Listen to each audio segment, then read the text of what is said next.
אז עכשיו, היום, מה שנעשה, נעשה דבר כזה. אנחנו נלמד שתי אגדות, שתי אגדתות, אני אסביר מה זה אומר. מתורגמות, במקור זה לא בעברית, אני אראה לך גם את המקור. אבל כדי שתרגיש קצת מה אופי של התלמוד, אופי של תורת חז"ל. ואז אני אקרא איתך קטע שכתבתי אתמול, שהוא איזשהו כאילו ניסיון לתאר את ההשתלשלות ההיסטורית. זה איזשהו נרטיב שאני מפתח, בעצם ביחס למציאות היהודית ולמחשבה היהודית ולמסלול שהיא עברה במהלך השנים. זו גישה לא מקובלת, זו גישה שאני ממציא אותה, כאילו, כן? אבל בסדר, אני אחשוף אותך לדבר הזה, יאללה, ו... כן, ואתה תהיה מהראשונים שמפנים את זה. יפה. זה כן. אז אוקיי, אבל אני אלמד אותך גם את כל הדברים הבסיסיים שבן אדם צריך לדעת בלי קשר, כאילו, שלא תהיה בור ועם הארץ. אוקיי, אז קודם כל אני אגיד שכאילו אנחנו ניגע רגע באיזשהו עניין בתוך ספרות חז"ל. אני רוצה, אבל לפני זה תגיד לי רגע מה אתה זוכר מההשתלשלות ההיסטורית שדיברנו עליה. מה, מי, של התקופות? כן, תגיד לי, כן, בדיוק, את התקופות שאתה זוכר, נגיד תתחיל מחורבן בית ראשון או משהו כזה, או בית שני, מי וואי, החכמים? אין אותי. אין אותך. לא, אבל אין אותי. תזרוק, הכל טוב. כאילו, לפי סדר כרונולוגי, אני יכול לזרוק כל מיני שמות. אני זוכר את זרוק כל מיני הסבוראים, שמות ונמקם ביחד. שהם לא בדיוק, הם איפשהו באמצע, אבל לא בדיוק... בוא ננסה, בוא נראה. אוקיי, בהתחלה היה את, כאילו, אחרי חורבן בית המקדש, אז אני זוכר נכתבו התלמודים, התלמוד הבבלי והתלמוד הירושלמי. מהמם. התלמוד הבבלי נכתב קודם, בערך באותה תקופה, אבל התלמוד הבבלי קצת קודם, אם אני זוכר נכון. הפוך, ירושלמי קצת קודם. כן, ואז בעצם בבבל, שזה עיראק של היום, היה מרכז החוכמה של העם היהודי. מעולה. ואז היה את תקופת אה, אה, וואו, לא זוכר, החכמים? לא זוכר מה היה שם. לא, לא זוכר. אני אראה לך, אבל אתה ממש קרוב, אתה קרוב מאוד, סימון, יפה מאוד. אני אראה לך. אה, אני אגיד פשוט שמות של דברים שאני זוכר. היה האחרונים, זה מה שיש היום, של תקופה לא מוגדרת כזאת, כאילו זה מה שהיה באירופה, של תקופה לא מוגדרת כזאת. נכון. היה את הראשונים שהם היו פשוט אחריהם, זה הראשונים של התקופה החדשה. אתה רואה היה, עכשיו את מה שאני משתף? אני לא מסתכל, ראיתי שאתה משתף משהו. יופי, כן. אה,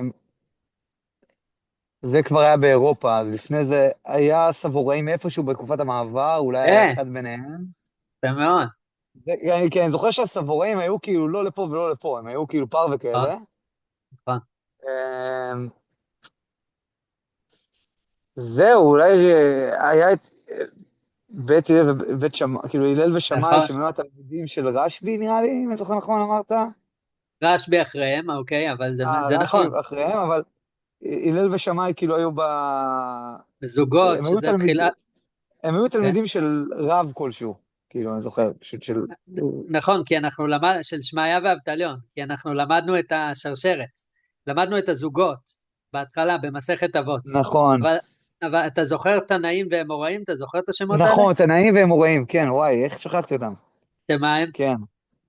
הם, חכה, התנאים היו ראשונים, ואחריהם האמוראים, נכון, ואז, יכול להיות שאחריהם הסבוראים, כאילו? נכון, אחרי האמוראים הסבוראים שהם מי שכתבו את הגמרא. הסבוראים זה התלמידים של האמוראים שבעצם לא מופיעים בגמרא כמעט, והם העלו את הגמרא על הכתב, את התלמוד. את התלמוד אוקיי. הבבלי, כן, את אז התלמוד זהו, עכשיו הבבלי אני וגם מסתכל את כבר, הירושלמי. זהו, אני לא צריך... תסתכל, אנשי הכנסת הגדולה, כן. זהו. וואי, זה אה, לא כזה, הגאונים גם שכחתי, סבא. הגאונים, כן, פה. מה שחשוב לענייננו עכשיו זה. תקופת התנאים זה התקופה של המשנה. בעצם חכמי המשנה אלה התנאים.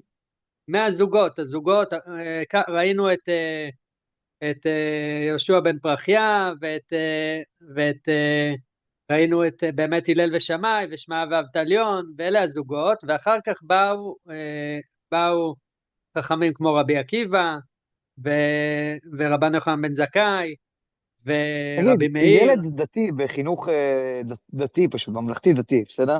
כן. באיזה גיל הוא לומד את הרצף הזה, את הציר זמן הזה?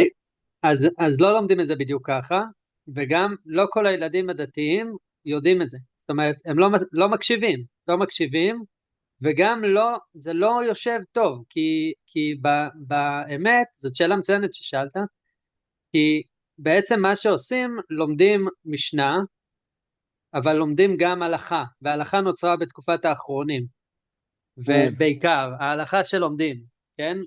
למרות שההלכה, נדבר על זה היום, אבל היא מופיעה כבר מפה, היא מופיעה מההתחלה ההלכה, כן? יש מצוות, יש הלכות, כאילו, אבל ההלכה שלומדים היא הלכה שולחן ערוך זה שהתבצעה, הלכה, כאילו, כן, הלכה, מה שכתוב בדיוק, פה? בדיוק, אבל שולחן שולחן ערוך זה ערוך זה הלכה, לא, איך קוראים לו? זה לא, איך קוראים לו? נו, רבי יהודה, לא רבי יהודה לוי, איך קוראים לו?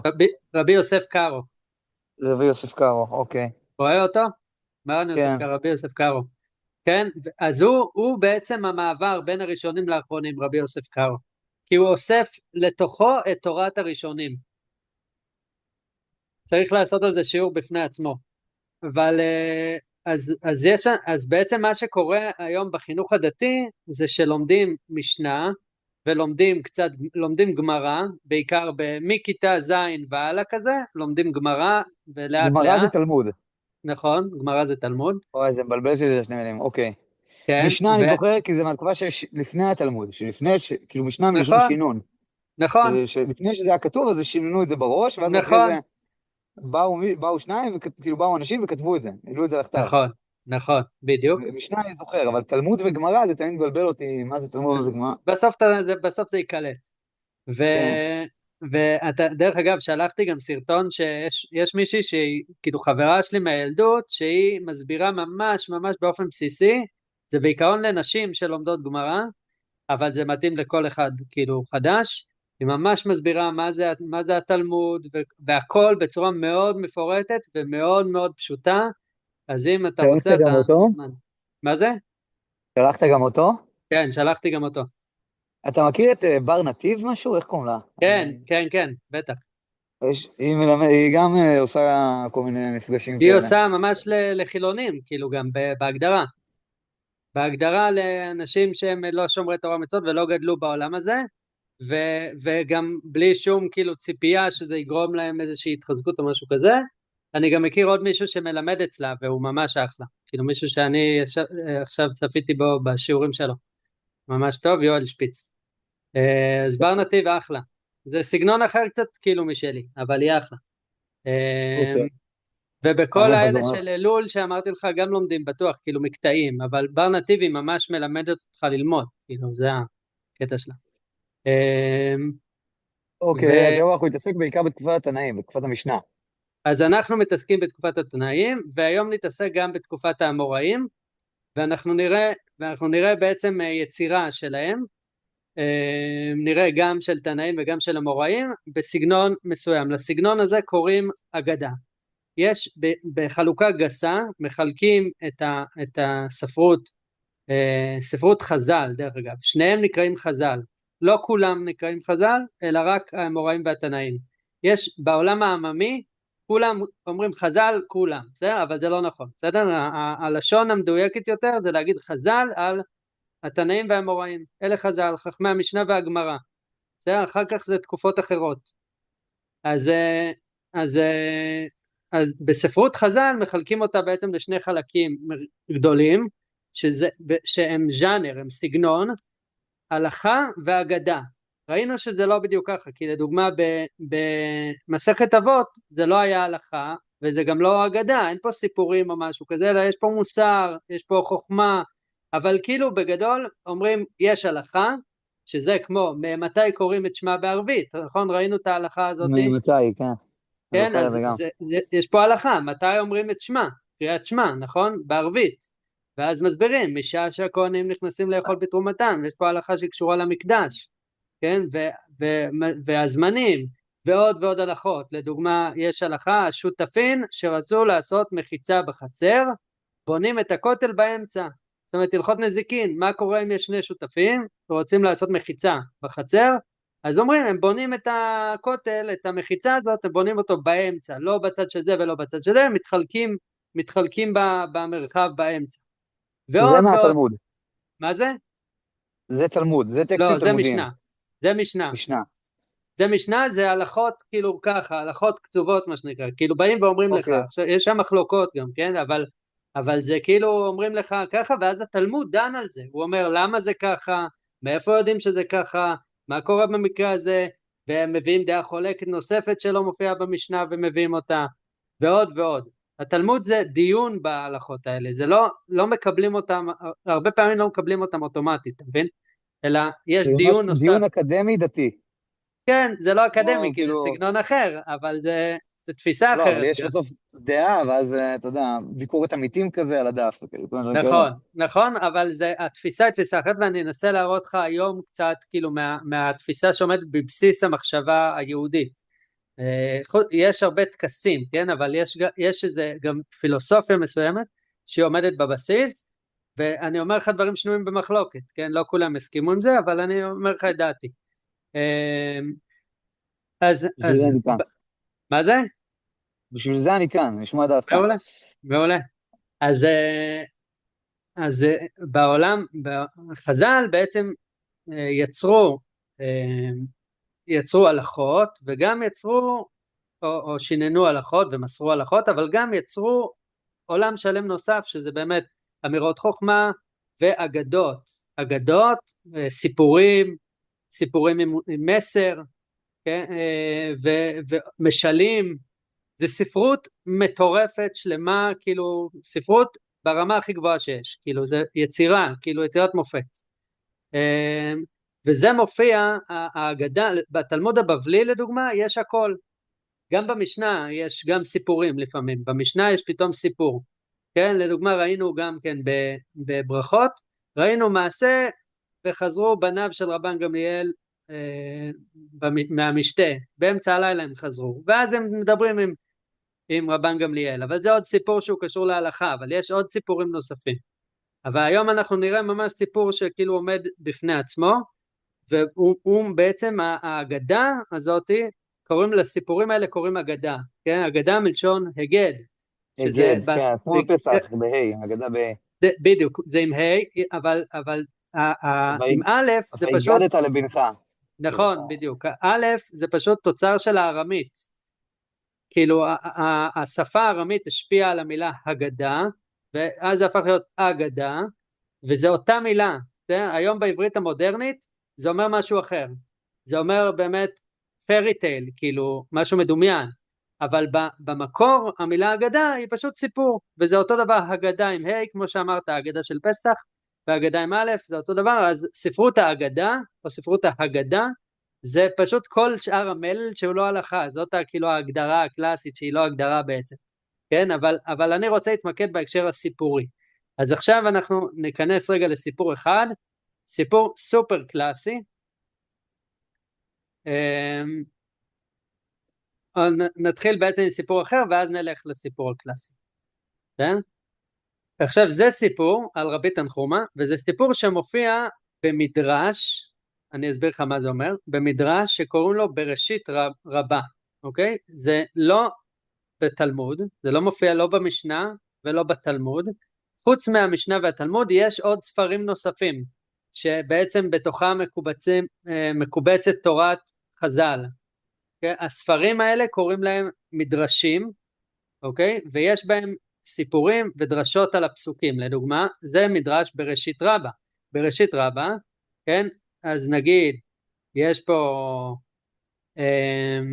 בוא נראה, רגע, נראה לך סתם עיון בחיבור בראשית רבה, אז זה חיבור שבעצם הוא עובר פסוק פסוק בספר בראשית ודורש אותו, זה לא פרשנות של הסבר, לאו דווקא פרשנות פשט, לא יודע למה תקעו עליה עכשיו קצת, אבל הנה לדוגמה, ויזכור אלוהים את נוח, בסדר? אלוהים, זאת המילה אלוהים, זה היה צריך להיות עם ה' אבל כנראה בתנ"ך כתוב בלי, כן, אבל ויזכור אלוהים את נוח, ואז יש פה דרשה, כן, מביאים פסוק רחוק, פסוק אחר, אני לא אסביר הכל עכשיו, אני אומר לך רגע באופן כללי שתבין, מביאים פסוק רחוק בכלל מתהילים, צדקתך כהראל ומשפטיך תהום רבה אדם ובהמה תושיע אדוני, רבי ישמעאל ורבי עקיבא אומרים, הצדיקים שקיבלו את התורה שניתנה מן הררי אל, אתה עושה מעין צדקה על כהראל.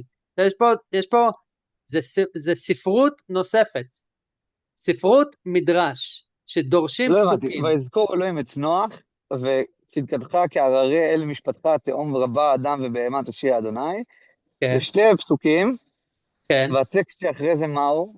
זה תורת חז"ל, בעצם זאת המסורת שהגיעה.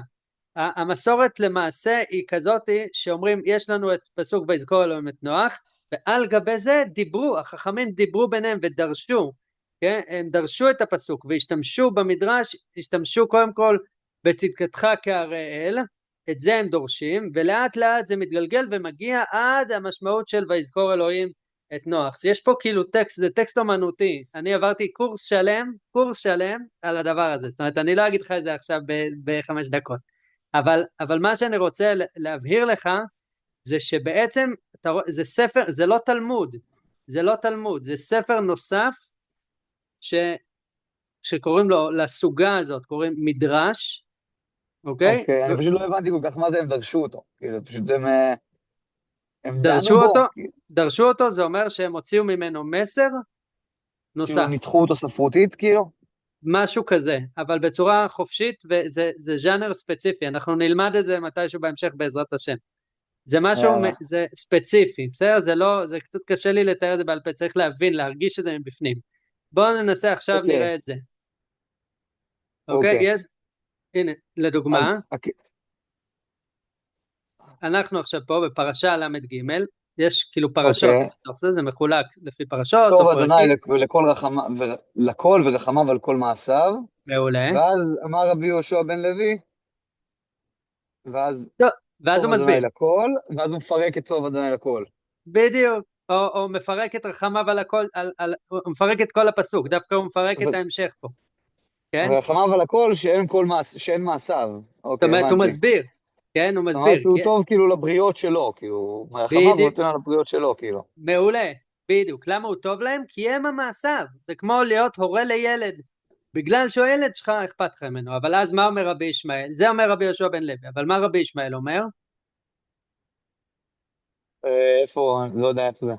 פה, אמר רבי ישמעאל, טוב אדוני לכל ורחמיו על הכל, שכן מידותיו שהוא מרחם, זהו, שכן מידותיו שהוא מרחם.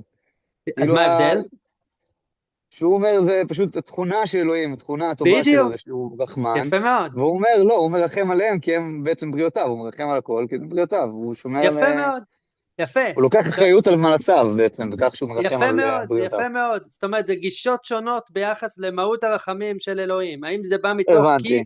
כי הוא יצר אותם, או כי ככה הוא, וזה לא משנה, זה לא קשור לקרבה הזאת, אלא הוא עצמו הוא מלא רחמים, אתה הבנתי, זאת מבין? אומרת שהפסוק הוא הפשט, והדרש כאילו, זה הדרשה, כאילו דרש זה מלשון דרשה, כאילו פירוק של אה, הדבר. יפה, בדיוק, זה אוקיי, דרשה סבבה. על הפסוק, אתה מבין? עכשיו הפשט זה לא סתם הפסוק, זה פשוט הפרשנות הפשוטה שלו, הפרשנות כן, שהיא מה שנקרא כוונת המחבר, בסדר? כן. ועשיתי על זה תזה שלמה של מה זה פשט, כתבתי על זה עבודה, כי באמת זה מסובך להגיד מה זה פשט, מה כוונת המחבר, כן, לא יודעים, קשה להגיד, אבל פה, כן, אנחנו בעצם, אתה רואה שהם פותחים את זה, עכשיו הם פותחים את זה, האמת שזה די פרשנות פשט מה שהם עושים פה, הם מסבירים, טוב אדוני לכל ורחמיו על כל מעשיו, הפשט זה פשוט אומר שאלוהים הוא טוב ומרחם, נכון? הרחמים שלו כן. הוא טוב לכל והוא מרחם על הכל, והם דורשים את זה ואומרים, יש הסבר, הפסוק הזה עצמו מכיל את ההסבר, את מקור הטוב האלוהי או מקור הרחמים, זה בעצם המדרש שהם עושים, אתה מבין? כן. יפה, אז יפה שמעוני, כל הכבוד, אתה הראת פה יכולות, יפה מאוד. יש. יפה, אז עכשיו אנחנו מכאן ממשיכים, אנחנו ממשיכים עכשיו לסיפור שהוא בעצם המשך של המדרש הזה על הפסוק, אוקיי? רבי תנחומה, רבי אבין בשם רבי אחא, יש פה בעצם מסורת, שים לב, זה מסורת של 3 אנשים, רבי תנחומה בשם רבי אבין, בשם רבי אחא, זאת אומרת הכי מוקדם היה רבי אחא, כן, הכי מוקדם, הבנתי. תלמיד שלו, רבי אבין, העביר את זה, ואז רבי תנחומה מוסר את זה, והוא מוסר את כל השושלת, הוא אומר בעצם רבי אבין, הרב שלי שמע את זה מרבו, רבי תנחומה. אבל רבי תנחומה ורבי רבי, אבין לא נראה להם רבי חייא, בשם. רבי יחא. מה זה? רבי תנחומה ורבי אבין זה נראה שהם ביחד, לא, זה לא אז זה בשם. לא, זה פשוט הצורה הזאת פה ב, אוקיי, במדרש, בסדר? זה סגנון ארץ ישראלי. דרך אגב, המדרש הזה זה מדרש אמוראי, מהתקופה האמוראית, זאת אומרת מקביל ליצירת התלמוד, והוא נכתב בארץ ישראל, בסדר? הוא נכתב בארץ ישראל, ואתה תראה, זה מעורבב עברית וארמית, אוקיי. כן? והוא אומר ככה, רבי תנחומא רבי אבין בשם רבי אחא, ובאמת זה מעניין הצורה הזאת, אבל מה שמקובל לומר זה שהוא אומר בשמו, הוא אומר בשמו, וגם בתלמוד אפשר, גם בבבלי אפשר לראות, רק זה באמת יהיה רבי תנחומא בשם רבי אבין בשם, כן, רבי אחא, ממש יהיה כתוב כך. אוקיי, אז ראינו שנת בצורת באה, והבריות מרחמים אלו על אלו. עכשיו הוא מסית את זה מרחמים, כן, רחמים של הבריות, והקדוש ברוך הוא מתמלא עליהם רחמים. זאת אומרת, המקור של הרחמים זה הרחמים שהם מרחמים אחד על השני. ועכשיו אנחנו נספר את הסיפור. ביומי דרבי תנחומא צרכון ישראל לתעניתא, זה ארמית. אני רוצה לעבור מהארמית לעברית כדי שנלמד את זה, ואחר כך נראה את הארמית. בסדר? אוקיי. אז בואו נעבור לעברית. יש פה דרך אגב, תראה זה מעניין, יש כל מיני אתרים, מלא אתרים של ההגדה, של ספרות ההגדה, זה ספר ההגדה, כן, בית אביחי סנונית, זה הגדה, אתר הגדה, כן, שזה משהו אחר, ועוד ועוד, יש כל מיני אתרים, זה אתר דת, זה אתר מאגרים, שתבין, יש שפע ממש יואו. באינטרנט, אתה מבין? זה מטורף, זה מדהים, רק צריך לדעת, וזה מאוד מאוד נגיש, תראה איך זה נראה, כאילו, זה מאוד נגיש לציבור, ועם פירושים, יש פה הסבר כאילו, וגם פה יש הסבר, אתה מבין? אז כאילו זה מאוד נגיש, גם פה יש הסבר, זה שמואל פאוסט, הוא אחלה, הוא הוציא גם ספר עם זה, אז בואו נראה רגע את הסיפור. להקריא? בימיו של, אתה רוצה אוקיי. אתה לקרוא? לא, הייתי בטוח שאתה מחכה שאני אקריא, בגלל זה. תקריא, אם תקריא. אתה רוצה, כן, אני אין לי כאילו בעיה. התלבטתי אם להגיד לך, ואז התחלתי לקרוא, אבל סבבה, תקריא. בימיו של רבי תנחומא היו צריכים ישראל לתענית. באו אצלו, אמרו לו, רבי גזור תענית. גזר תענית יום ראשון, יום שני, יום שלישי, ולא ירד גשם. נכנס ודרש להם. אמר להם, בניי התמלאו רמים אלו על אלו, והקבא תתמלאו מתמלא... רחמים. רחמים אלו על אלו, והקבא מתמלא עליכם רחמים. מה זה עד והקבא? שהם... הקדוש ברוך הוא, אני לא יודע, זה נכון, מה שכתוב. אומרים הקדוש אה, ברוך הוא. אוקיי, סבבה. והקדוש ברוך הוא מתמלא עליכם רחמים, עד שהם מחלקים צדקה לעניהם. ראו אדם אחד נותן מעות לגרושתו, באו אצלו ואמרו לו, מה אנו יושבים פה והמעשה שם? אמרו להם, מה ראיתם? אמרו לו, ראינו אדם פלוני נותן מעות לגרושתו. שלח אחריהם ואביהם. אמר לו, מה היא לך זו? אמר לו, גרושתי היא. אמר לו, מפני מה נתת מעות לגרושתך? אמר לו, ראיתי אותה בצרה והתמלאתי עליה רחמים. הגביה רבי תנחומא פניו למעלה ואמר, ריבון כל העולמים, זה שאין לזו עליו מזונות, ראה אותה בצרה ונתמלא רחמים עליה. אתה שכתוב בך חנון ורחום, ואנו בניך, בני ידידך, בני אברהם, יצחק ויעקב, על אחת כמה וכמה שתמלא עלינו רחמים. מיד ירדו גשמים ונתרווח העולם. יפה. עכשיו, נתרווח, סליחה. מה זה? כן. לא, תיקנתי את עצמי, כן. יפה. אז עכשיו נפרק את הסיפור הזה לאט לאט. בימיו של רבי תנחום היו צריכים ישראל לתענית. זה סיפור, כן? זה סיפור, כאילו אפשר לקרוא את זה כמו אירוע היסטורי, אבל זה לא המטרה. בסדר? יש פה מסר. בימיו של רבי תנחומא היו צריכים ישראל לתענית. מה זה היו צריכים ישראל לתענית? תענית כאילו, מתוך ההבנה, רק אחרי זה אומרים שהיה בצורת, אבל נכון, כאילו, בהתחלה תענית זה כאילו מלשון עינוי, כאילו זה כמו שעושים נכון, בצום, נכון, שאתה גוזר אצלך מסמד, תענית. נכון, זה נכון, אבל באמת, כאילו מעניין הניסוח הזה, מה זה היו צריכים ישראל לתענית? הם לא צריכים תענית, הם לא צריכים גשם. כן, אז אתה רואה כבר בניסוח הזה, יש פה בחירה מכוונת להגיד, רגע, יש פה בעיה עם האנשים האלה. מה הדגש אצלם? הדגש אצלם זה התענית ולא הצורך האמיתי. ועכשיו בוא נראה מה קורה. באו אצלו, כן, באו לרבי תנחומא, האנשים. אמרו לו, רבי, גזור תענית. כן, אומרים לו, הם צריכים שהרב יגזור את התענית, כן? איזה אנשים. אוקיי, גזר תענית, כן? יום ראשון, יום שני, יום שלישי, ולא ירד גשם. כן, הם היו בתענית, הם היו בצום, הם לבשו שק, הם היו כולם זה, התפללו, כן, הלכו לכותל, הלכו, התפללו על קברי צדיקים, עשו כל מה שאפשר, עשו הפרשות חלה, לא יודע מה, אוקיי. ולא עבד. בסדר, עשו את כל הטקסים, לא עבד. כן, ואיך זה יכול להיות? הרבי גזר תענית, כולם היו בתענית, יום ראשון, יום שני, יום שלישי, לא ירד גשם. בסדר? ואז מה הוא אומר להם? נכנס ודרש להם, אמר להם, בניי, התמלאו רחמים אלו על אלו, והקדוש ברוך הוא מתמלא עליכם רחמים. זאת אומרת, מה הדרך שאלוהים ירחם ומה יעשה ויוריד את הגשם? כמו אחד על השני. יפה. כאילו, זאת תראו, אומרת, למה יש בצורת? למה השמיים עוצרים? כי הם כאילו איבדו את האנושיות אחד על השני, כן, הם כן, איבדו את כי הם הרחמים חרות, של איש לחברו. כי הם כן, חרות, אתה מבין? כי הם חרות, אז אלוהים עוצר, אלוהים אומר, תראו איך אתם מתנהגים. כאילו, הכעס של אלוהים מתבטא בתורה ובמדרשים, בעצירת השפע ובחורבן. זאת אומרת, הסיפור היהודי, הטקסטים היהודים מספרים את הקשר בין אלוהים לאדם הרבה פעמים ביחס לטבע, ביחס לשפע, כן? ביחס לשלום או מלחמה מצד שני. חורבן הבית מוסבר ככעס של אלוהים על העם, מאכזבה שלו מהם, מהפשעים וכולי. זאת אומרת, ההתנהגות האנושית משפיעה על היחס של אלוהים, זה מה שמעניין אותו. כן? לא מעניין אותו התענית הזאת, זה לא אכפת לו. כן? הם חושבים, האנשים הדתיים, חושבים שאם הם יעשו את המצוות כמו שצריך, אז אלוהים יהיה סבבה, נכון? שהוא יקבל את הקורבן, הוא יקבל את התפילה, הוא יקבל את הנענוע לולב, ויוריד את הגשם, כי הם עשו את הטקס שהיה צריך לסמן עליו וי. אוקיי?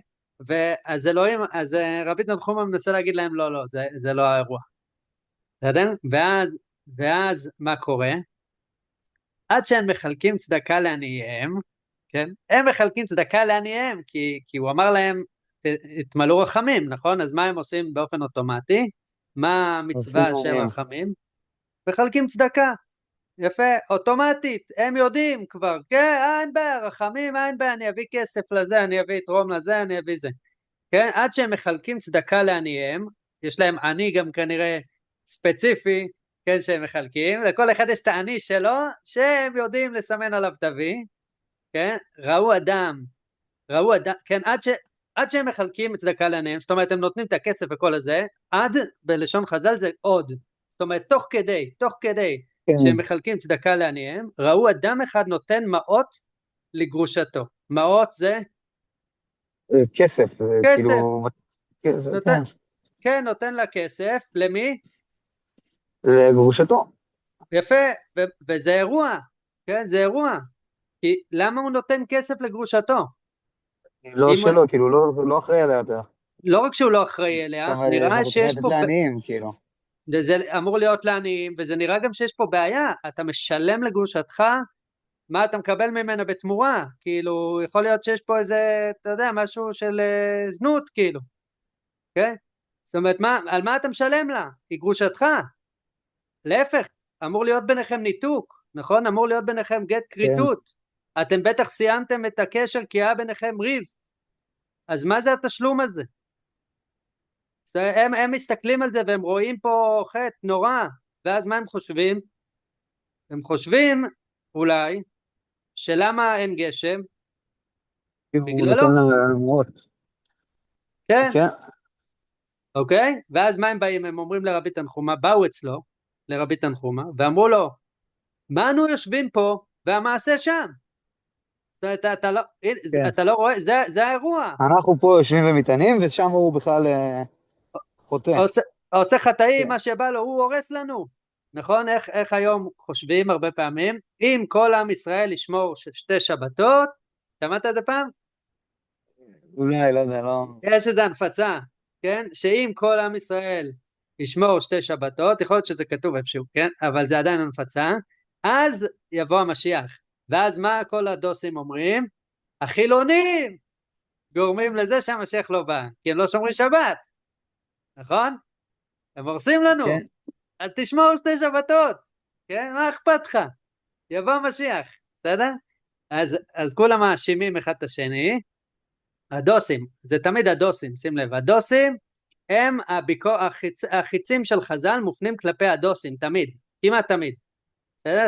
כמעט תמיד החיצים של חז"ל מופנים כלפי הדוסים, כי הדוסים בטוחים שהם עושים את מה שאלוהים רוצה, אוקיי? עכשיו בוא נמשיך, כן? אז זהו, כן, מה אנחנו יושבים פה במעשה שם? אמר להם, מה ראיתם? שואל אותם, מה ראיתם? רבי תנחומה, כן? אמרו לו, ראינו אדם פלוני נותן מעות לגרושתו, כן? והם רומזים לו, אומרים לו, אתה מבין שיש פה בעיה, כן? שלח אחריהם, הוא אומר, בוא נבדוק את העסק. שלח אחריהם והביאם.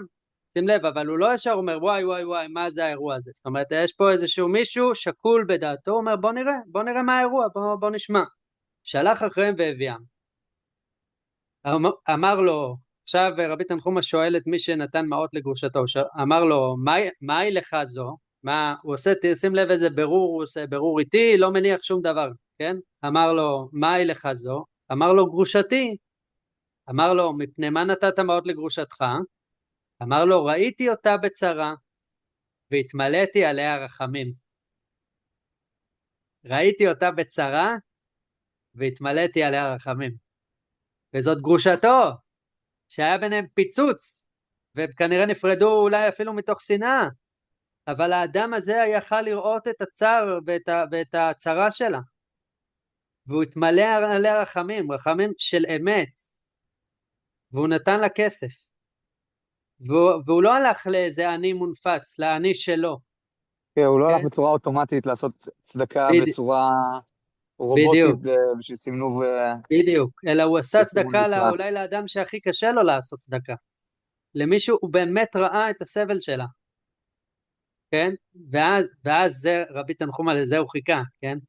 אז הוא אומר, הגביה רבי תנחומה פניו למעלה ואמר, ריבון כל העולמים, זה שאין לזו עליו מזונות, זאת אומרת, הוא לא חייב לה כלום, הוא לא חייב לה כלום, כן? וגם נוסיף, לא רק שהוא לא חייב לה כלום, כנראה שהיה פה באמת, גירושין זה אירוע קשה, ראה אותה בצרה, ונתמלא רחמים עליה, אתה, עכשיו תראה איך הוא פונה לאלוהים רבי תנחומה, אתה שכתוב בך חנון ורחום, כי כתוב אל רחום וחנון, כתוב, כן. כן? אתה שכתוב בך חנון ורחום, ואנו בניך, אנו בניך, אנחנו לא גרושתך, אנחנו הילדים שלך, מי יכלכל אותנו אם לא אתה, נכון? ראינו על כל מעשיו מקודם, כן? אנו בניך, בני ידידיך, לא רק שאנחנו הבנים שלך, אנחנו גם בנים של ידידיך שהבטחת להם, שהם היו הידידי אמת שלך, כן? ואתה הבטחת להם,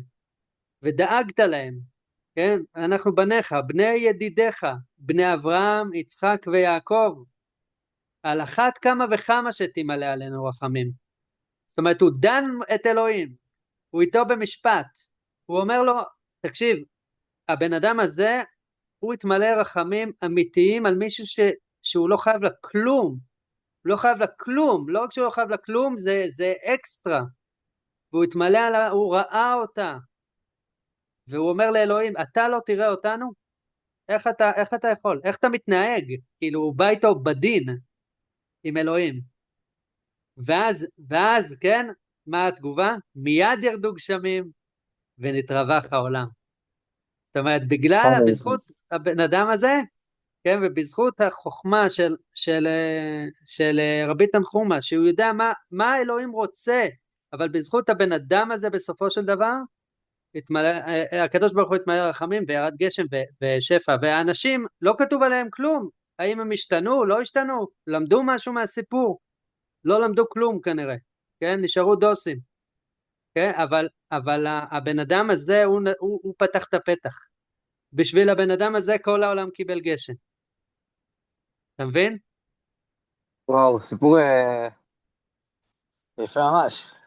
פסיכי, סיפור פסיכי, ועכשיו יש הרבה כאלה, כן, אבל זה באמת סיפור מדהים, הוא אוקיי? גם נורא, הוא גם נורא תוקפני כלפי פנימה, כאילו, זה קצת אפילו, הייתי אומר, לראות בנגמ"ש, כאילו, בסוף הוא כתב את זה יהודי, שבסוף תוקף נכון, את אחיו היהודים על, חבר'ה, אתם עובדים את אלוהים לא נכון, כאילו, אתם נ- נכון, הופכים את זה למשימה אוטומטית, כמעט רטורית, כאילו, נטו, בוא, תעשה 1, 2, 3, צריך לשלם מיסים בזמן, צריך זה וזה, ויהיה לכם נכון, שפע ומובטח לכם גן עדן. כאילו, הוא בא והוא לגמרי, תוקף ואומר להם, חבר'ה, אתם, זה לא אלוהים, כאילו, זה לא מה שאלוהים לא מסתכל על זה. תהיו בני אדם, נכון, כאילו, תסתכלו סביבכם, לגמרי, מי צריך עזרה. וואו, לגמרי, יפה מאוד. אתה מבין? אז זה תורת חז"ל, זאת תורת חז"ל, בסוף זה המסר המרכזי, אוקיי? עכשיו יש כל מיני מגמות שם, כן? אבל בגדול זה המסר, כן? מסר של איך להתנהג, מה אלוהים רוצה ממך, הוא לא רוצה את כל המשחקים, הוא לא רוצה את הטקסים, הוא לא רוצה, כן? את כל הבנת, את ההצגה כן. וכולי, את התיאטרון, לא, זה לא מעניין אותו, מעניין אותו איזה בן אדם אתה, איזה בן אדם אתה, איזה בן אדם אני, כן? איזה בני אדם אנחנו, אתה מבין? זה מה שמעניין אותו.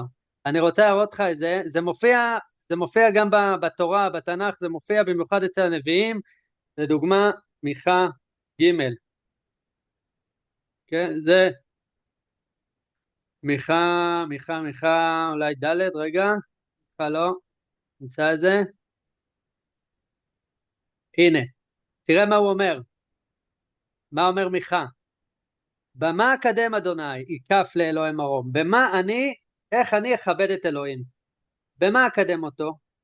יקף, אתכופף לפניו, מה אני אביא לו? יקף לאלוהי מרום, מה הוא רוצה? אקדמנו בעולות, זאת אומרת בקורבנות, בעגלים בני שנה, הירצה אדוני באלפי אלים, כן? כאילו הוא רוצה מלא כבשים שאני אקריב לו, מלא, כן? אלים זה עיזים, כן?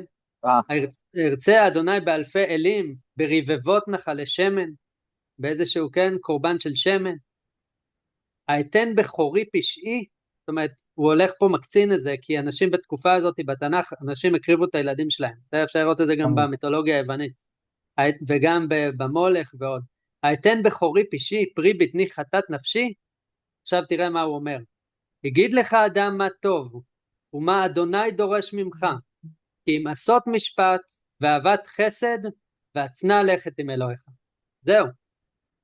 זהו, לא רוצה טקסים, לא רוצה קורבנות, מה הוא רוצה ממך? עשות משפט, ואהבת חסד, והצנע לכת עם אלוהיך. תהיה ענב, תהיה בן אדם שמתקן את הדרכים, פועל לתיקון, למשפט, לחסד, זה מה שאלוהים רוצה. עכשיו הדבר הזה מופיע שחור על גבי לבן במלא מקומות, ועדיין זה לא משהו שהוא נחלת הכלל בעולם היהודי, וזה הזוי. תכף אני הקטע אראה של לך. משפט, הקטע של משפט היה גם היה לי בפרשת שבוע, הייתי בשבת חזון נראה לי, לא זוכר איך קוראים לזה, שבת חזון זה והיה שם עכשיו, גם, זה היה לא מזמן, כן, זה היה לפני איזה שבועיים. מזל טוב, כן, תודה, תודה. נכון, זה היה אז ממש כן, עכשיו, אז חזון אני לא ישעיהו חוגג בן עברי, אמוץ.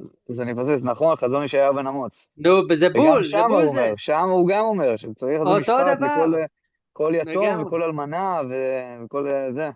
הוא אומר אותו דבר לגמרי, הוא אומר פה, מה הוא אומר פה, רגע, גם טקסט יפה, החזון ישעיהו בן אמוץ. טקסט מדהים, מה הוא אומר לו, למה, כן, מה הוא אומר, למה לרוב, איך הוא אומר, שמעו דבר אדוני קציני סדום, כן, מתנהגים כמו סדום, האזינו תורת אלוהינו עם המורה, למה לרוב זבחיכם, יאמר אדוני, שבעתי עולות אלים וחלב מרעים, הספיק לי הקורבנות שלכם, ודם פרים וכבשים ועתודים לא חפצתי, כי תבואו לראות פניי, אתם באים למקדש, כאילו אתם באים לטקס, באים, אומרים, זה לאלוהים, זה החטאת, זה העולה, זה הנדבה, כי תבואו לראות פניי, מי ביקש זאת מידכם, רמוס חצריי, כן, הוא אומר, לא תוסיפו אבי מנחת שווא, תורת תועבה לי, ועוד ועוד ועוד, חודשכם ומועדיכם שנא נפשי, ועוד, כן, הוא אומר ידיכם, כן, גם תלול כי דמים. תרבו תפילה אינני שומע, ידיכם דמים מלאו, איך אתם מתנהגים? הוא אומר רחצו, הזדקו, כן, או יזדקו. הסירו רוע מעליכם מנגד עיניי, חידלו הרע, לימדו היטב, דירשו משפט, אשרו חמות, זאת אומרת אשרו את הדין, כן, הדין המסולף והמעוות, שפטו יתום, ריבו אלמנה. זה יהיה תיקון, כן? לכו נא ונברכך יאמר אדוני, מיהיו חטאיכם כשנים, זאת אומרת צבע אדום, פשע, כשלג ילבינו. אם תעשו את זה, אז זה יהיה, אתם תהיו נקיים ואני אסלח, כן? ואם יעדימו כתולה, כצמר יהיו, לבן. אם תאבו ושמעתם, הנה, ופה מה שאמרנו בסיפור, נכון, שיורד, אם מתנהגים טוב יורד גשם, לא מתנהגים טוב יש בצורת, כן? אם תאבו ושמעתם, טוב הארץ תאכלו, ואם תמענו ומריתם, חרב תאוכלו, כי פי אדוני דיבר. זאת אומרת, התפיסה, כמו גם והיה עם שמוע, יש כאילו טקסט שאומרים כל יום, שאם מתנהגים לא טוב, כן, אז אלוהים עוצר את השמיים וכו' וכו', מתנהגים טוב, אז לא, אבל מה זה טוב? מה חז"ל מלמדים? מה פה בתנ"ך במפורש כתוב? שהטוב זה להיות בן אדם טוב, זה לראות, להתמלא רחמים אחד על השני, זה לראות את האדם האחר. אתה מבין? כן, רגע, אני רוצה לכתוב את השם של ההגדה של רבי תנחומה. תרשום. אתה רוצה איך שאני קוראים אשלח לזה לך את זה? אמרנו? לשלוח לך קישור? אני... בימי רבי תנחומה זה השם של ההגדה? ככה אני מוצא את זה? לא, אני אשלח לך קישור. תודה. אני הרבה פעמים עושה יחידות לנוער על כל מיני נושאים, ואני רוצה גם להכניס קצת נושאים יהודים, כי אני רואה שיש הרבה שמתרחקים מזה, שמפחדים. כן, אני חושב שזה בול בשביל להראות להם שאפשר, אתה יכול להיות יהודי גם בלי להיות דתי. כאילו, תראה, חד הנה, משמעית. יש פה דברים שהם מעבר לתעניות ולחגים ולזה. חד משמעית. כל המסר פה הוא שכל הדבר הזה הוא לא צריך אותו. קודם יש מוסר יהודי לפני. ממש זה... עכשיו אני אגיד לך יותר מזה לדעתי, מה זה לפני? כל הרעיון זה וכל הטקסים, זה בא כדי לשרת את זה, בא כדי להפוך אותך לבן אדם, כן? ואם זה לא עושה את זה, אז זה לא רלוונטי. כי כל המסר, כל הדבר זה התיקון הדרכים, ובאמת, בסוף מה אלוהים שואל ממך? את זה, לא את כל המצוות וכל הדברים, זה אתה תחליט, כן? אם זה יעיל, לא יעיל, עוזר לך, לא עוזר לך, זאת המסורת. אתה חופשי בתוך המסורת, אבל הציווי האלוהי זה מה שאלוהים דורש ממך, אתה מבין? גם פה אתה חופשי, אתה לא חייב להקשיב, אתה יכול להיות בן אדם חרא, כן? אבל זה המסר היהודי, כאילו, כן? זה המסר היהודי. תיקון הדרכים בהקשר המוסרי, לא דווקא קבלת מצוות במובן הטקסי ואלף ואחד דברים. זה המסר המרכזי. יפה. אז זה סיפור ראשון. עכשיו אנחנו נלך למשהו קצר יותר, שהוא ממש ממש קלאסי, ופשוט אתה חייב להכיר אותו, אוקיי? וזה סיפור על הלל, דיברנו על הלל ושמאי, כן? ועכשיו תראה את ההבדל ביניהם. מעשה בנוכרי אחד שבא לפני שמאי. אני מכיר את זה, אוקיי. בטוח אתה מכיר, כי זה אחד הסיפורים הכי מפורסמים כן. שיש. מעשה בנוכרי אחד שבא לפני שמאי, אמר לו, גיירני על מנת שתלמדני את כל התורה כולה, כשאני עומד על רגל אחת. דחפו באמת הבניין שבידו. כן, מה הוא אומר לו? עוף מפה. סע מפה. כן?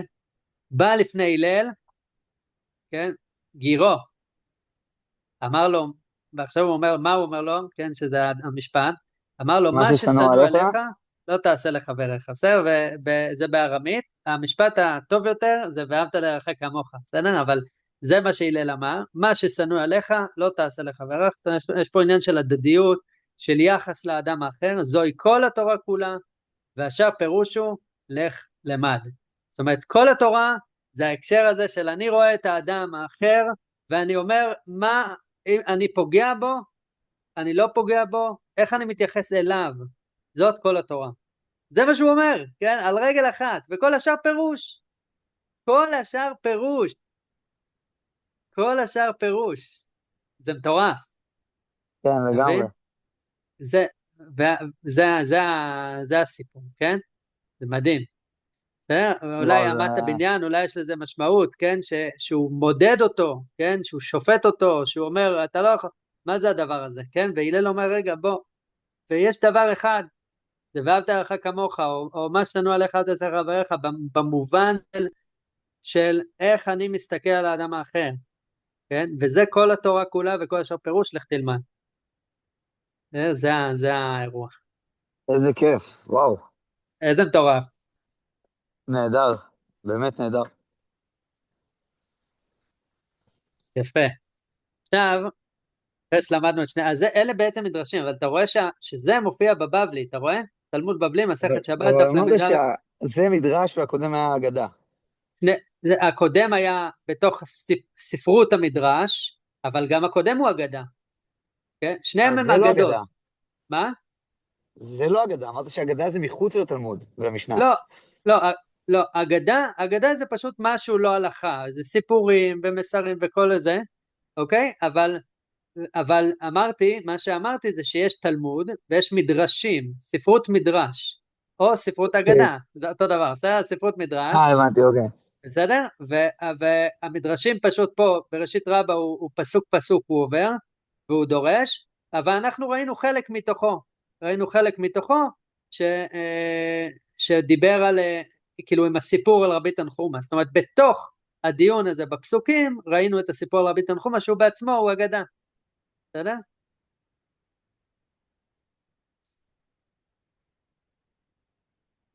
הבנת? כן, רגע, כאילו, כן, נראה שהבנתי. מעולה, בסדר, לאט לאט, הכל טוב. כן, ותראה שזה בארמית במקור, כן, יש לנו פה ביומי, כן, ביומו של רבי תנחומא, ביומי דרבי תנחומא צרכון ישראל לתעניתא, אתון לגבי, אמרו לרבי, גזור תעניתא, גזר תעניתא, יום קדמה, יום תניין, יום תליטאי, זאת אומרת, יום ראשון, יום שני, יום תלית, כן, זאת אומרת, זה בארמית במקור, ופשוט הבאתי לך איזה מתורגם, כדי שנוכל מיד לעבור לתוכן, למסר, כי ארמית, מתי זה תורגם מארמית, כאילו? פשוט מישהו תרגם את זה עכשיו, לפני, לא יודע, 10 שנים. זאת אומרת שיש, אבל זו שפה מתה, זאת אומרת, יש מילים שהם לא כן, יודעים איך לתרגם אותם, כאילו? יש מילים, כן, יש מילים שלא יודעים איך לתרגם אותם, כן, שזה באסה, כן.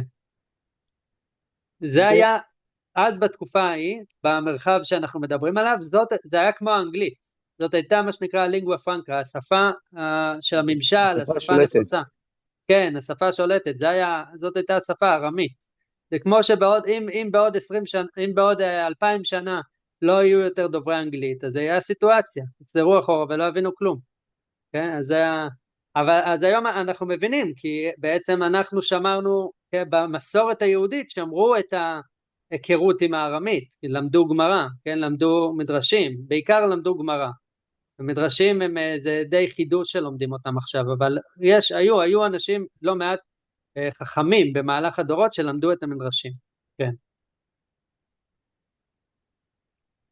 אז זה אוקיי. יפה. אוקיי, רגע, עכשיו אני רוצה, אמרתי לך שאני רוצה שנקרא ביחד קטע שאני כתבתי, יאללה. נכון? כי בטח.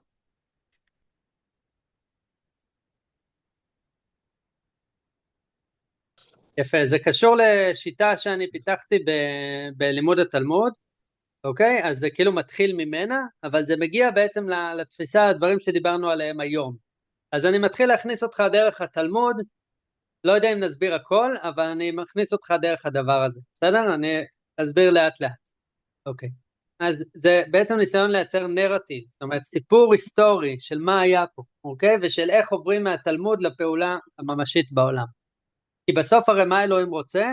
שנתקן, כן? שנפעל בעולם. יש מחלוק, טוב זה אולי בפעם הבאה נדבר על תלמוד שמביא לידי מעשה, יש מחלוקת מה גדול יותר, רגע, אני רושם לי.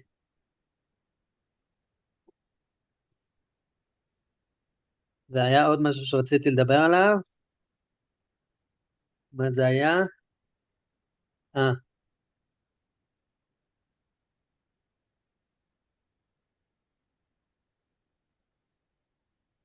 יפה, אוקיי. ראשית השיטה, כן, של לימוד התלמוד, כן, היא בחיפוש אחר, של איך אני הגעתי לזה, היא בחיפוש אחר הפשט של התלמוד, אחר התשובה לשאלה מה נאמר פה, לא דרש ולא שום דבר, אלא ניסיון להבין מה נאמר. בעבודת התזה שלי, וזה דרך אגב, תשמע את השיחה ביני לבין גינדי, אני לא יודע, שמעת אותה? פודקאסט, כן, כן, שמעתי. בפודקאסט. אז אנחנו דנים בדבר הזה, אבל בסדר, פה עוד יותר. בעבודת התזה שלי הצגתי את התובנה שהפשט של כל יצירה הוא הדיבור של היוצר. זאת אומרת, מה הוא אומר פה? מה היוצר אומר פה? אם כן, על מנת להבין את פשט התלמוד, יש צורך לאתר את הדיבור של היוצר שלו בתוכו. זאת אומרת, לחפש מה הוא אומר לנו, כמו שעכשיו קראנו את המדרש, ניסינו להבין מה הדיבור של היוצר, ניסינו להבין מה נאמר, מה המסר, כן, מה המסר פה, מה הוא רוצה לומר לנו פה, ולשמוע אותו, כאילו לשמוע את היוצר מדבר אלינו. היה צריך לעשות את זה עוד יותר טוב ממה שעשינו, אבל זאת אומרת, ממש לחוות את זה, כי יש פה מורה, הרי הסיפור על רבי תנחומא, יש פה מישהו שבא ללמד אותנו את זה, אתה מבין? יש פה מורה, בתלמוד זה עוד יותר חזק. הניסיון הזה גילה שיש יותר מאשר דיבור אחד, יש פה, אני אולי אדלג על זה, רגע אני אדלג על זה, יפה. בוא נגיד, ניתן לך רגע הנחה, שיש תלמוד מקורי, ועל זה יש תוספות, בסדר? זה משהו שאני, איזושהי מסקנה שהגעתי אליו. אוקיי? עכשיו, אלא שיש הבדל בין שתי הרמות האלה, בין התלמוד המקורי לתוספות. הרמה הראשונה, מתגלה כחוכמה החז"לית האותנטית, כמו הסיפור שראינו, שבה היסוד המוסרי הוא העיקר, על אף שישנה אחיזה נאמנה במסורת המעשית והטקסית הקודמת מימי הבית. זאת אומרת, דיברנו, נכון, דיברנו על הלכות, ממתי קוראים את שמה בערבית, כן, ועוד, ואלה דברים שהם חלק מהתרבות, וחז"ל מחזיקים אותם, הם לא אומרים צריך להתנהג בסדר וזהו, אלא הם את הצורה התרבותית שהם מפתחים, הם מכניסים את ההקשר המוסרי אל תוך הפעילות הטקסית הזאת, כן, התענית וכולי וכולי, באים לתת להם מובן נכון יותר, לדייק אותם, כן, הם לא מוותרים על זה, והם בעצם, אבל הם הופכים את היסוד, הם שמים את הדגש על ההקשר המוסרי. נאמנות זו משלבת תרגום וחידוש של התרבות הדתית הישנה.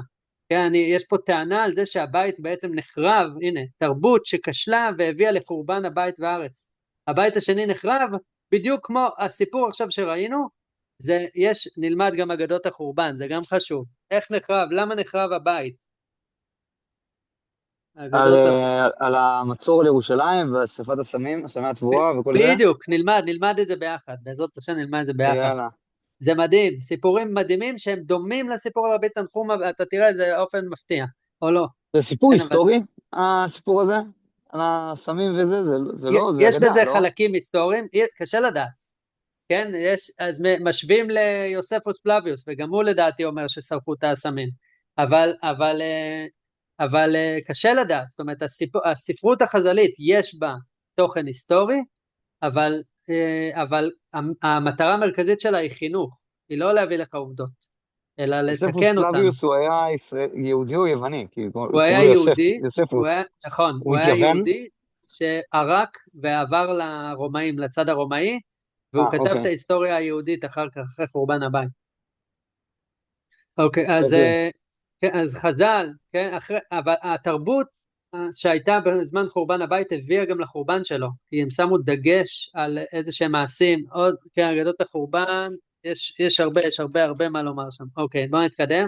חז"ל ביקשו להמשיך תרבות זו מחד, משיקולים שונים, שיכולים אולי להתכנס תחת שתי הקטגוריות הבאות, עמדה אתית כלפי העם, אוקיי, מכל מקום, הרצון להחזיק בישן היה חזק ומוצדק מספיק, ואולי פשוט טבעי, יסודי, והם דבקו בו. זאת אומרת, חז"ל, אי אפשר להפריד את התרבות היהודית, כמו שהיא הייתה בהיסטוריה, מהפן המעשי הטקסי, בסופו של דבר, כן? ירדנו על הדוסים מקודם, אבל בסוף התרבות היהודית, יש לה גם את המאפיין הזה. השאלה מה העיקר? מצד שני, חז"ל גם ביקשו לבצע שינוי עומק בתרבות שקדמה להם, תרבות שהביאה לחורבן. השינוי המשמעותי ביותר היה הסתה של עיקר התרבות מקיום דתי טקסי לקיום מוסרי. תלמידי חכמים מרבים שלום בעולם, זאת אמירה שחז"ל אומרים, כן? ועוד, ואהבת לרעך כמוך זה כלל גדול בתורה, זה רבי עקיבא אומר. זאת אומרת, הוא מדגיש ואהבת לרעך כמוך, זה כלל גדול. זה מתוך זה, כן, ואיך אמרנו, כל השאר פירוש.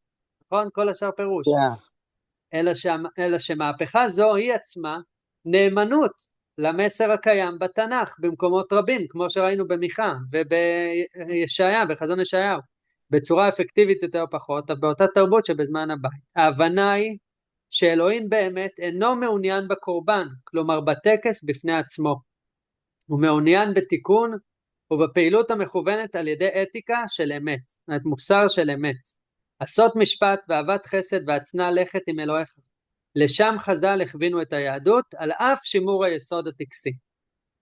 והיסוד הטקסי הוא נרחב מאוד, וזה מה שמבלבל את האנשים, כן? אבל היסוד זה לא זה, היסוד זה מה שראינו עכשיו בסיפור, אוקיי? ובשני הסיפורים. לאחר תקופת חז"ל, בתקופה בה נוספו אותן תוספות לתלמוד, המטוטלת נעה על הצד השני פעם נוספת, זה בתקופת הגאונים, שים לב מה אני אומר. היסוד האתי, שהוא היסוד העיקרי, אך שלעיתים נחבא בינות להררי ההלכות, כי יש המון הלכות, הלך ושקע, והדגש הוא שם שוב על הפן הטקסי הלכתי, זאת אומרת, התבלבלו וחזרו לשים דגש על ההלכות, על הפן הטקסי שביהדות. הדיונים המהווים אותן תוספות בתלמוד, אפשר לראות את זה, הם מבטאים שינוי תרבותי. אם כן, כבר בתלמוד עצמו ניתן להצביע על תהליך של אובדן של ידע, אובדנה של החוכמה היהודית שחודשה בימי חז"ל. העם קרס שוב אל תוך תקופת חושך, תקופה של גלות, שבעיקר היה הטקס. במשך דורות רבים לא נשכחה אותה דרישה יסודית מהיהודי להיות אדם מוסרי משכמו ומעלה, אלא שעם התארכות הגלות והצרות, הרחיק עוד העם היהודי ממסר בסיסי זה.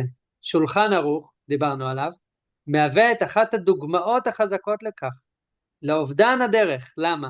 בכך שהוא מסדיר את ההלכות באופן טכני כמעט לגמרי, על ידי מיצוע של 3 טקסטים הלכתיים קודמים לו. זאת אומרת, הוא לוקח 3 חכמים, רמב"ם, ראש וריף, 3 חכמים שקדמו לו, מתקופת הראשונים, והוא אומר, בואו נראה מה הרוב אומר. אם יש נגיד הלכה ששניים אומרים זאת ההלכה, אז הולכים לפי זה. בגדול הוא עושה ככה, זאת אומרת מאוד מאוד טכני, כן, ברמה ההלכתית, אין פה שום דבר שמביא אותך להקשר המוסרי שאותו שמענו עכשיו זועק מתוך הסיפור. הוא מנתק למעשה את המעשה מהדיון התלמודי שעוד החיה אותו בזמנים עברו.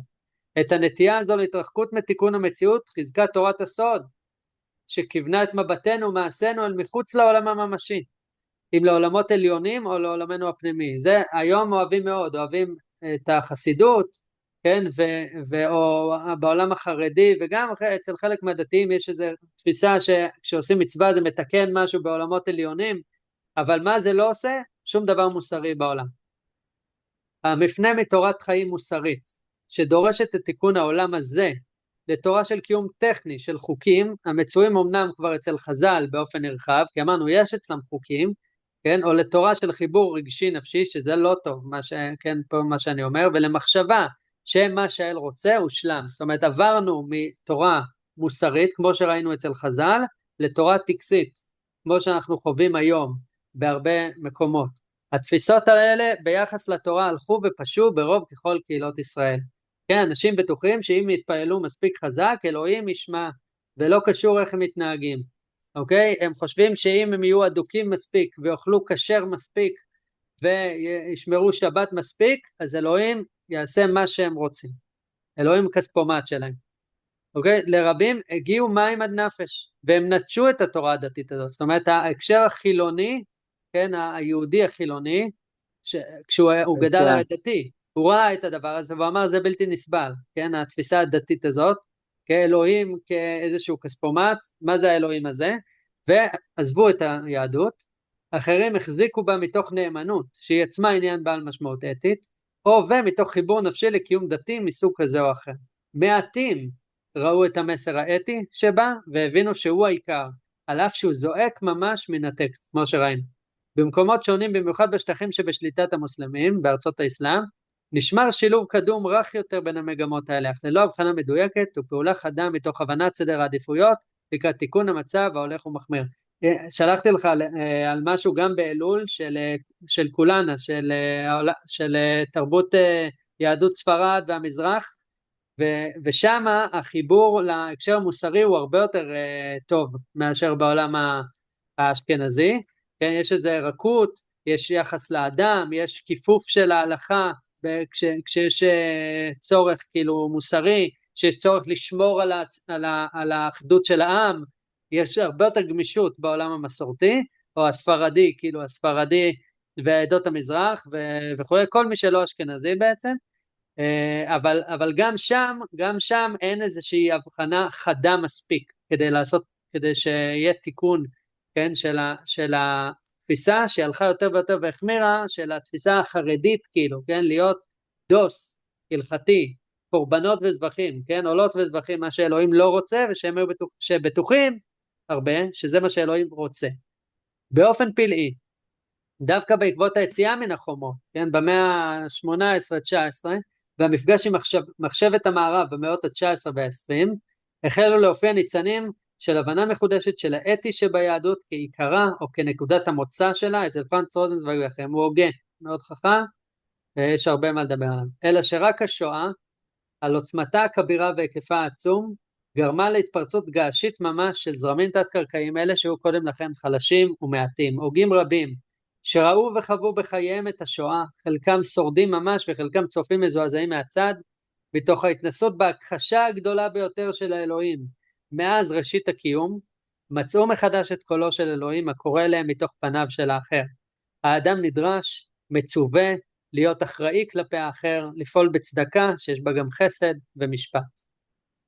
עד היום, עכשיו זאת הטענה שהשואה בעצם הייתה רגע של הבנה של מה אלוהים רוצה מאיתנו, כי היה כל כך הסתר פנים, כל כך אנטי מוסרי, הכי קיצוני שיש, שזה פשוט כל כך העצים בעצם איך צריך להתנהג. גם בשביעי באוקטובר גם הרגשנו את זה, הרגשנו בהירות מוסרית, כן, מה זה רוע, מה זה רוע, כאילו הרבה מהדיונים שהיו לפני זה של טוב ורע זה יחסי לפי תרבות וזה, השביעי באוקטובר חיסל הרבה מהדיונים האלה, כי הוא הראה רוע, הוא הראה מה זה רוע, אוקיי? אז בשואה זה קרה בקנה מידה עולמי.